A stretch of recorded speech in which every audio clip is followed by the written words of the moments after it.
So we know a lot of people are wanting work from home jobs. But have you lost that chance? The latest LinkedIn report shows that remote job listings are dropping, but demand for those jobs remains high, with remote job postings attracting more than half of all job applicants. So joining us live this morning to share how you can still land one of those coveted remote jobs, local HR and executive search expert Jenna Estlick with Versique. Hi, Jenna. Thanks for being with us today. Hi, good morning. Yeah, so tell us a little bit more about this LinkedIn study. Take us into the numbers here. Sure. In February of 2022, remote job postings reached an all-time high of 20% of all U.S. jobs. But those job postings attracted 50% of all applicants. Wow.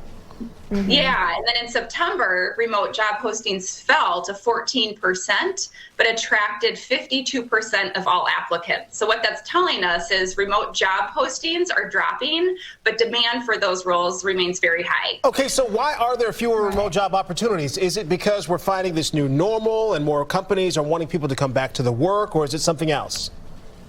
For starters, there's less hiring. LinkedIn found that in the U.S., the hiring rate dropped by 13% from September 2021 to September 2022.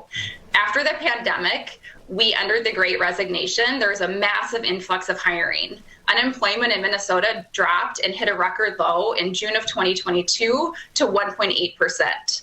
We're now starting to see the market stabilize and the hiring demand is cooling. Also, recession talks have some workers nervous to quit and some businesses leery to hire, which is likely contributing to the decrease in job openings. So can you still get one of these remote jobs?